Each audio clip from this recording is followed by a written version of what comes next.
How can Pitt potentially pull off the upset down in Chapel Hill against North Carolina? Does it start with Israel Abanikanda, or does it start with the resurrection of Kedon Slovis? We'll talk about it in this Locked On crossover edition with Isaac Shade of Locked On Tar Heels.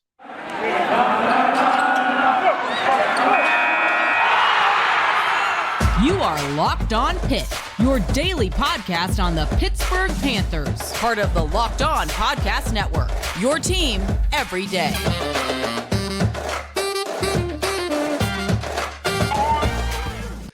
It is a Locked On crossover here with Nick Fairbaugh from Locked On Pitt. I am Isaac Shade from Locked On Tar Heels ahead of this big ACC Coastal matchup coming up on Saturday night on the ACC Network. And Nick, let's start here. This is a story of two teams with quarterbacks seemingly headed in different directions in Pitt's Kedon Slovis and Carolina's Drake Maye.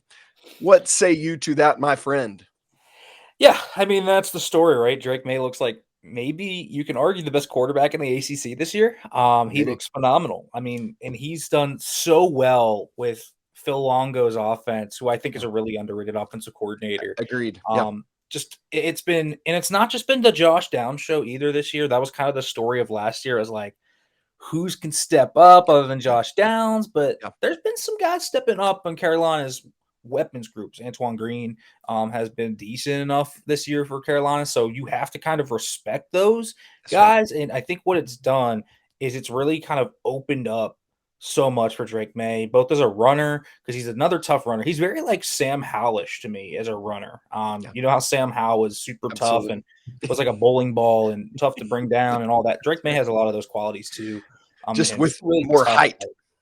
Yeah, man. He's just a tough player. Like you look at him and you can't help but be impressed. Drake Maye's got a great deep ball. He's got really good football smarts already.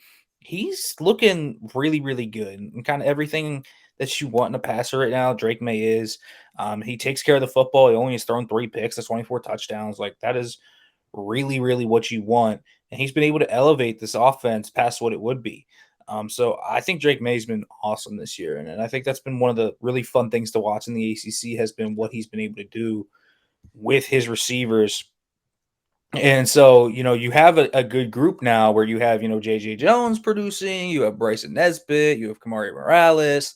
I mean, you have all these guys that are getting over 200 yards thus far this year. So you're spreading around the rock a little bit, and there's Josh Downs, who you have to worry about the most, obviously being that guy. But you got Green as kind of your explosive threat, who's averaging almost 30 yards per carry, per catch, which is insane. Like, I mean, literally, that is an insane stat. He has 13 receptions for 384 yards. I mean, absurd stuff from Antoine Green right now. Yeah. But that's kind of what it is. And Drake Maye's just taking full advantage of the weapons he's been given. And I think you have to really acknowledge that. But Kedon Slovis is kind of the story here. It's like, just as good as Drake Maye's been, Kedon Slovis has been disappointing, right? Kedon Slovis is one of those guys who, coming into the year, honestly, like, we look at it and we say, man, he could be one of the best quarterbacks in the ACC. Look Absolutely. What he did at USC, right? Like, absolutely. He was the freshman of the year in 2019. He was a first-team All Pac-12 selection in 2020. In 2021, he dealt with a lot of injuries. Jackson Dart came in, played really well. And so you thought, okay, maybe it was just injuries at that point, and Dart was the young guy who's playing really well. So Slovis is going to go to greener pastures, and everything's going to work out, but it hasn't done that, really. He did a really good job at the end of the West Virginia game to lead him to a win, and then the first half against Tennessee. And that was when it looked like, okay, this is Kedon Slovis. He's here. Kedon Slovis is back. That's what everyone thought. And then he got concussed. And he missed a game against Western Michigan, came back, and he really hasn't looked the same. He looks skittish. He looks a little bit kind of off the radar right now. He's just not seeing defense as well, passing up easy reads and trying to be – he's super passive, and then when he gets aggressive, he's missing obvious reads. You go to the first interception against Louisville, it was a play-action rollout pass where he had his guy wide open in the flat and decided to push into double coverage, and it was a pick. And I mean, that's inside the 20-yard line. That's a red zone opportunity that they just burst. That's been the one thing with Kedon Slovis. Hasn't been that, okay, he's just killing drives. No, they're driving, and he's killing them with turnovers. That's been the thing with Kedon Slovis. He is killing them because he's turning the football over at a really, really high rate. And so Slovis has to get that together, man. He looks skittish in the pocket, doesn't look confident in his reads.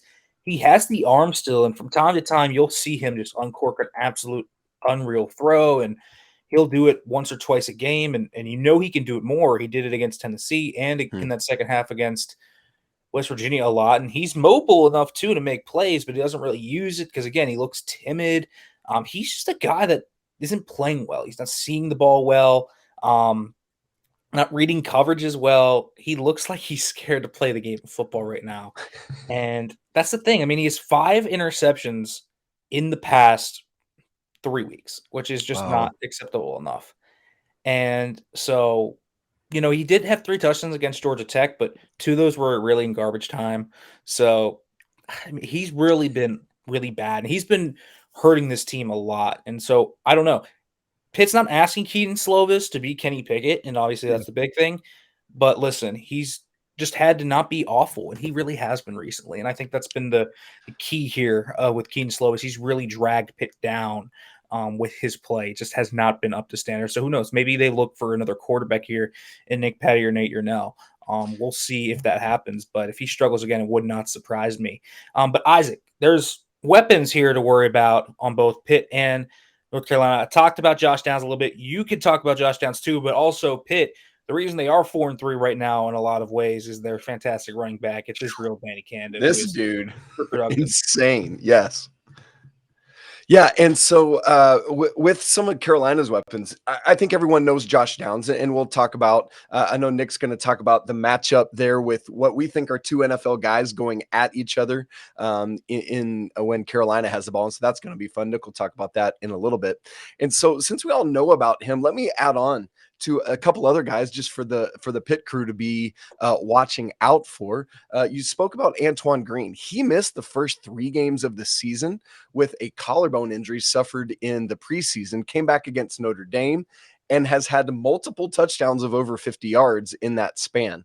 And so he has been, as you said, this incredible deep threat to help take some of the load off of what Josh Downs is doing in the slot or when he splits out. And so, man, that 1-2 punch has been really, really helpful and productive for Drake Maye. The other thing, and you referenced a couple of the tight ends, Carolina has 3 tight ends that any of whom can be strong pass catching tight ends. It's Kamari Morales that starts, but another player who you mentioned, Bryson Nesbitt, is actually the more probably versatile and NFL ready of the tight ends. He often splits out wide and has some other things of that nature. And so Drake Maye is looking for him as an athletic, almost wide receiver, tight end hybrid kind of player. Interesting dichotomy for the Tar Heels versus Pitt is while you got everything you need out of the backfield with Izzy, the Tar Heels are really trying to find who is going to be their running back. When you look at the ACC running back standings right now, I had it pulled up a minute ago. I must have taken it away. You've got Abanikanda at what, like 959 yards, easily far and away the highest player in the ACC. And you scroll down, number 10 in the ACC is Carolina's leading rusher, a guy named Drake Maye. And so Carolina doesn't even have a running back leading their team in rushing yards right now. And that is a bit of an issue. In fact, at times, the most productive running back has been true freshman Omarion Hampton, who wasn't even an early enrollee. He didn't come till this summer and has started several games. So you're looking for this running back rotation of Omarion Hampton, Caleb Hood, and then we've started to see an afterthought, a guy named Elijah Green mix in a little bit. So that's something to watch out that Pitt might be able to exploit there in the running game. Talk to us more about Izzy. Let's hear it, Nick.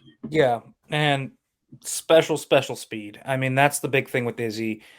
You talk about Antoine Green being a home run hitter from, wide receiver position. Just go to the Virginia Tech game, and you'll see what a home run hitter Israel Abanikanda is. And it's not just against Western Michigan or Rhode Island where he has great games. He did. 320 yards against Virginia Tech, another great game. Look at what he did against Tennessee. Tennessee has shut down just about every running back they have faced this year. They didn't shut down Izzy. Izzy broke off a 79-yard touchdown very early in that game. He's got special track speed. Once he gets in the open field and he gets a crease, you're not catching him. You have to have crazy athletes to catch Israel Abanikanda. He is a real all-around back too. So he's a 3-down back. He's a pretty good pass protector. He's really grown into that role. He's got soft hands, so he'll come out of the backfield and make that happen. Screen plays. Man, he had a dynamic screen pass catch against Louisville where he took it 39 yards and broke 4 or 5 tackles on the way doing it. That was special. And man, listen, if Slovis, I'll tell you what, it was in the fourth quarter when it was still 14-10, and Slovis threw the ball behind Izzy. If he puts it out in front of him, he's gone. He would have been an 80-yard touchdown. And that's the special type of speed you have in Izzy. And the thing I'll say about this is, it's not just a one-man backfield. It has been this year, but that's only because Rodney Hammond's been hurt. And Rodney Hammond is the number 2 on this Pitt team. The one game where you look at Israel Abanikanda's production where he really didn't do anything was against West Virginia. Hammond was the guy that did. He's more of a hard tooth and nail type of runner that just comes and bangs you. And he's a smaller dude though. He's a 5'8", maybe 210 guy, hard runner, really quick, really decisive. Pitt pulled out a wildcat formation last week where Hammond was the quarterback and Abanikanda was the running back. So I would expect that to be a thing where you have to defend that, especially when you look at North Carolina's run defense. Just not very impressive right now. So I would imagine that's the kind of what they're doing right now with the lack of confidence in Kedon Slovis. Use your running backs, and Hammond's a really good one too. And Izzy obviously is so great just because he's got the vision, got the speed. He is not a super quick player, I wouldn't say. I think he's a little kind of stiff laterally, but he doesn't really need to use his lateral ability because he's just so fast and he's big enough. Like he was a state winning track star in New York City. Wow. So I mean, he is a truly special speed athlete. So that is going to be the biggest thing. Trying to shut him down, it's really just shooting the gaps. You got to get him before he can get to the line of scrimmage and more, because he will also run forward and run tough. He's 5'11", 220, all of it, and has a very thick lower body. So he'll keep going, man. And that's been the really kind of impressive thing about Izzy is just he's a very good all-around full running back that has a really good fullback too in Daniel Carter that leads the way for him. So yeah, Pitt's a pro-style offense. They're a bit of a different style than probably you'll ever see again this year, but they do it because Israel Abanikanda is so good at what he does. Absolutely. And what we want to do, folks, is unpack some of those key matchups. How will the Tar Heels work at trying to stop Abanikanda? How will Pitt work at trying to slow down Drake Maye and Josh Downs and company? We're going to unpack that in just a second after I tell you about Sweat Block. Man, Pamela would hide in the office bathroom every 30 minutes or so to dry off her armpits so no one would see the wet circles forming under her arms. Well, thanks to Sweat Block, she's finally got her life back. Why? Because she was able to fix her problem with Sweat Block, which gives you the confidence to wear what you want without embarrassing underarm sweat or body odor.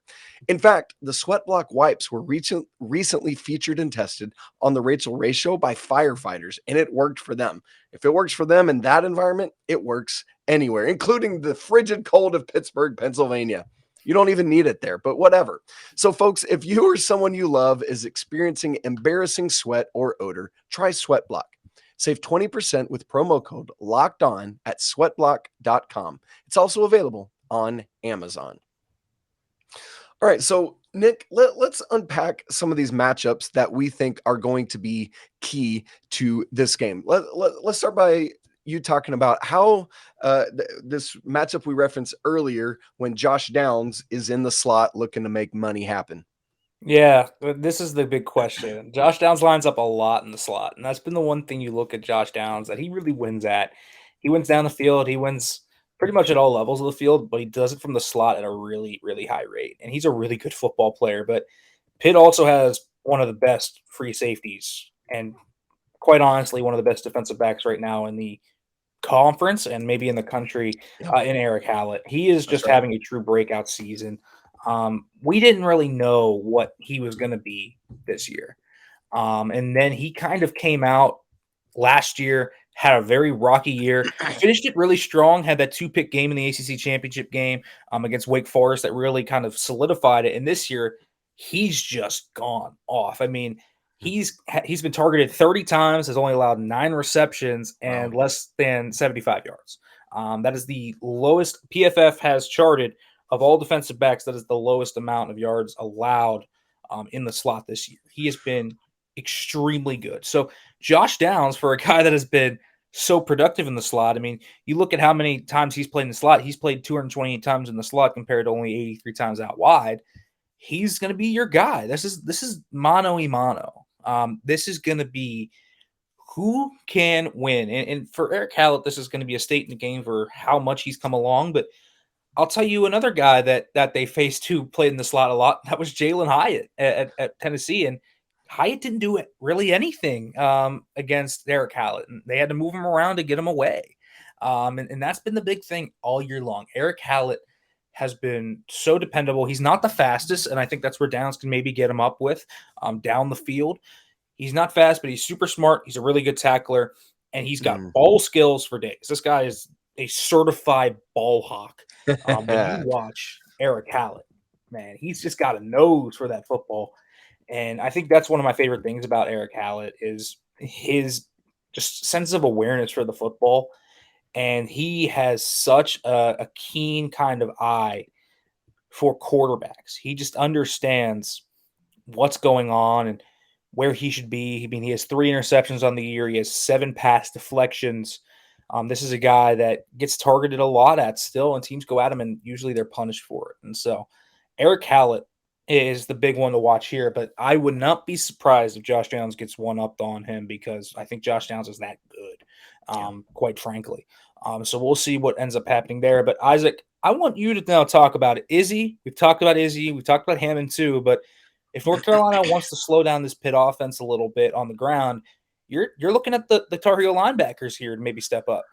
Yeah, I think that's a huge matchup and the one I'm watching for. You talked about earlier the Carolina run defense hasn't been all that productive. Let's just take the word run out of that. The Carolina defense hasn't been all that productive this year as a whole. And so I think one of the best ways to keep Josh Downs and Drake Maye off the field is just to control the clock and to control the ball using Izzy. Now, one of the things about Carolina, where they have worked to some success, is in the linebacking core. Gene Chiswick's scheme is a 4-2-5, where you've just got 2 linebackers. One of the linemen is a jack position. It's kind of that D end outside linebacker hybrid, and that's Noah Taylor, who's a Virginia transfer.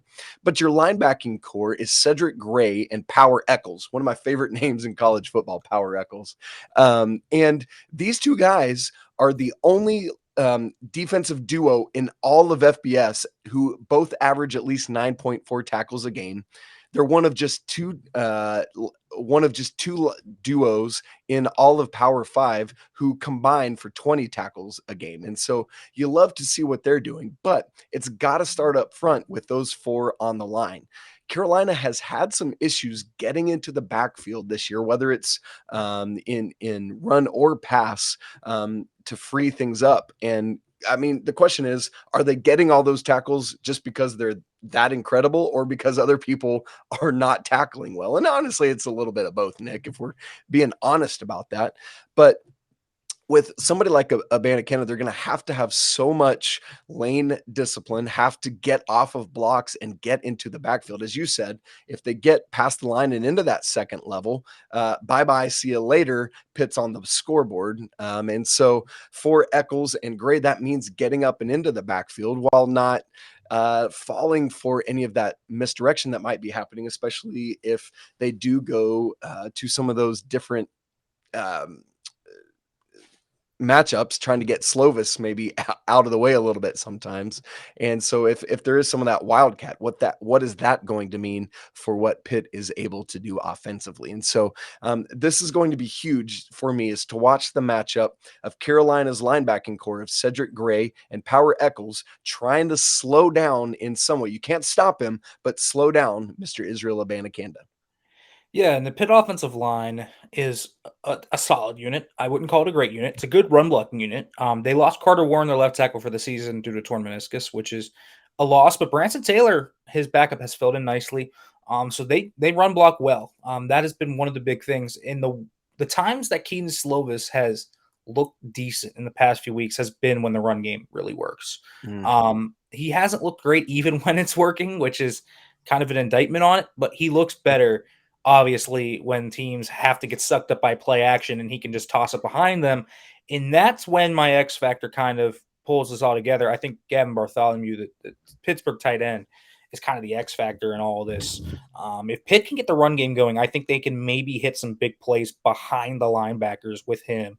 And that's been one of the things they've done this year is they've gotten him involved at times. Against Tennessee, that's what happened. Izzy had the big run the next drive. They come out, and it's a big-time touchdown to Bartholomew where he hurdles a defender. So we'll see what ends up happening. But we're going to go into predictions. We're going to recap this all. We're going to bring it kind of all together. Maybe some stuff we haven't talked about yet. We'll bring it all together. But first, folks, I want to let you know for your second listen today, after you watch this Locked On crossover edition between North Carolina and Pitt, you need to check out Locked On Sports today, because from the games that matter to the most and biggest stories and athletes in the game, you can go beyond the scoreboard and behind the scenes with local experts and insights that only the Locked On Now network can provide. Locked On Sports today, available on the app, YouTube, or wherever you get your podcasts, folks. Make sure to check out Locked On Sports today.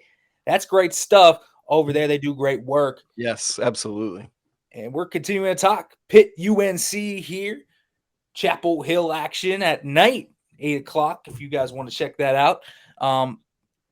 But Isaac, I want to talk about just give me some stuff we haven't mentioned yet. What's the key that maybe is lurking in the background that you could put money on right now and say, okay, this is maybe what you aren't talking about, but it could make a difference? Yeah. There's two different ways I'm thinking to go with that. One of which you just talked about Pitt's offensive line. Carolina gets one of their offensive lineman starters back this week who had been out the past couple weeks. And so you've got that unit back intact.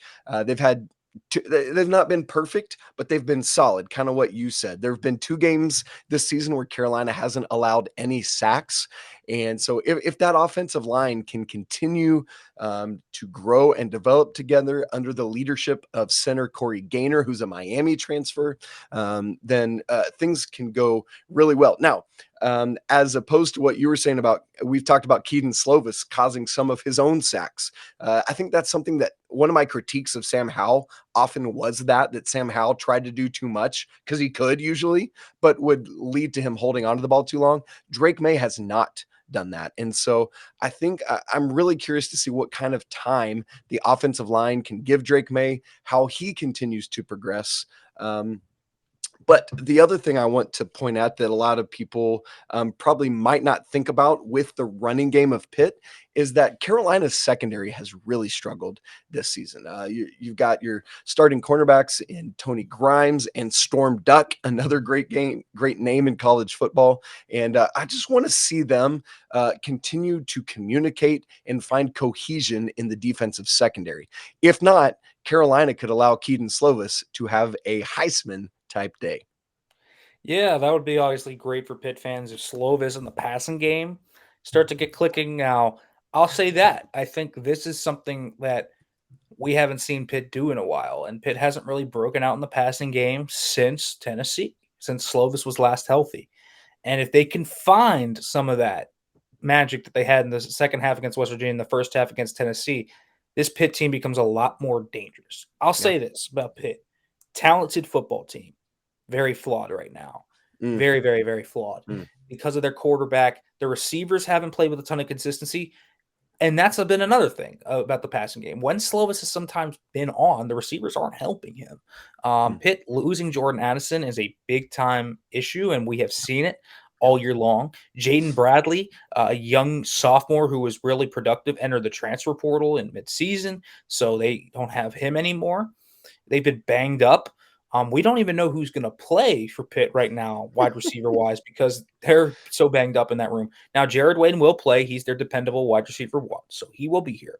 Kedon Mumfield will play. He's a transfer from Akron, who was a freshman All-American last year. He's been inconsistent thus far this year, but he's had flashes of wow. So if he can put it together, maybe they can get the breakout game they've been waiting for from Kedon Mumfield. But their 3 is Bub Means, who's a Louisiana Tech transfer, who's kind of their explosive downfield guy. He got hurt pregame last week. Didn't really play much. Gavin Thompson, his backup, then got hurt in the game. So It's Jalen Barton, who is a junior explosive player who really wins down the field, but is super inconsistent with drop issues and kind of that. And behind him, we haven't seen Miles Alston. We haven't seen Addison Copeland. We haven't seen Shane Nwobiko. Those last two, Copeland and Nwobiko, are freshmen. So the wide receiver room of Pitt is kind of the X factor I'm looking for here. With that, I also want to look at another thing on Pitt's defense in that the defense has played pretty well. Pitt's defense has been really solid thus far this year. And they're really it's their issue on defense has been their linebackers. They haven't really found consistency in the linebacker room, and they've kind of been working around rotating guys into different spots. And it feels like they finally found their starting three, which is Sarasi Adenis, Shane Simon, who is a Notre Dame transfer, and Tyler Wiltz, who's a Missouri State transfer. And Wiltz and Simon have kind of stepped in and played a really high level. And so it feels like they're starting to find kind of a groove there. But that was really last week where we saw them finally hit the groove. So the question is going to be, is this real or is it a one-game wonder? And then the defensive line for Pitt is kind of the other X factor I have to mention, because Kalijah Cansey's a really good player. Habakkuk Baldonado, you want to talk about great names in college football? Habakkuk Baldonado will qualify for that. But Pitt has a lot of vets just on that unit that have kind of been waiting to break out. Baldonado had his best game of the year against Louisville. Cansey has been a monster this year. He's pretty much been on all the All-American list thus far. Explosive defensive tackle in the middle. So I'm interested to see if Pitt can kind of break down that UNC defensive line and maybe get to Drake Maye. Drake Maye is going to get his, but I wonder if they can get to him one, two, three times, and maybe, maybe force a fumble and kind of flip the script on that. So I think that's going to be the big thing. Pitt's going to have to be in the plus turnover battle here. Kedon Slovis is going to have to take care of the football. But all right, Isaac, let's get to the big reveal time. Big time reveal time. You know what it is. It's prediction time. I'm going to throw it to you first. Okay. The home team, you get to, if you will, throw it out first. What do you think? Yes. Well, it is the home team, and it is homecoming for North Carolina this weekend. Looking back quickly at this series, Pitt's won the last two. Carolina had won the 6 prior to that. The last 10 meetings are one-possession games, Nick, all the way back to October of 98 to get a score of bigger than, or a game that had bigger than a one-score margin. That is insane to me. And honestly, I don't expect any different in this one. Both these teams really, I know Carolina has the better record, but still trying to find their way, especially defensively. Looking at Bet Online, which is our betting sponsor here on Locked On Network, the game is Carolina -3 with an over-under of 65. And honestly, I'm going right down the middle with a push on that. I'm going to take Carolina 45, Pitt 42. I just feels like a high-scoring affair to me. And so obviously with that high scoring of a game, I am definitely going with the over. What about you, Nick? Yeah, I'll tell you what. I remember last year when it was Sam Howell versus Kenny Pickett, and everyone thought it was going to be a shootout. And then it ended up being a sloppy game that ended up going to overtime and did not end up being a high-scoring game. No. And I'll tell you what. It was raining, right? Wasn't it raining really bad? It rained really bad at the end of the game. Yeah. The heavens just opened up overtime started. That's right. Yeah, the heavens just opened up on Sam Howell, and obviously Pitt ended up winning on that, and then Kenny Pickett ripped the ball through to Lucas Kroll and all of that. I remember that game very vividly. Yeah. But to me, Pitt right now is a really flawed team, and their quarterback can't be trusted. If their quarterback could be trusted, I could predict something like an upset. Now, maybe I'm wrong, and maybe this is a game where they can completely get away with just riding Hammond and Abanikanda. I just don't think you can do that in the ACC, though. I think you have to have a multi-layered attack at some point. Yeah. Kedon Slovis at some point in this game is going to have to make the play, and he hasn't made the play in recent weeks. I don't know why I would trust him. I think, again, Pitt's defense is good. I think that they might force a turnover or two on defense. I think maybe Erick Hallett snatches one off Drake Maye, something like that. I could see it happening. Pitt is a really ball hawk kind of centric defense, and they have a good front.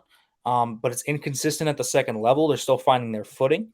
And so it's a defense that allows explosive plays too. I mean, they only play cover 0 quarters. That is what they do. That is a Pat Narduzzi scheme. So Drake Maye, Antoine Green, Josh Downs, all those guys, they're going to get theirs. There's going to be points put up here.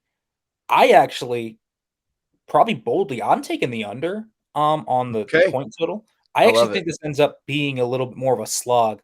I think Pitt ends up controlling a bit of the time of possession in this one. I think that they will find success with Izzy and them. But I just don't trust Kedon Slovis to make the play when he needs to. I think UNC wins. I think it'll be close, but I'll take UNC 31, say 21. And maybe they get, an extra touchdown on a pick six or something like that from Kedon Slovis. I just can't trust Slovis right now to predict an upset. Love it. Okay, you have heard our predictions. I'm over. Nick is under. I've got a higher score.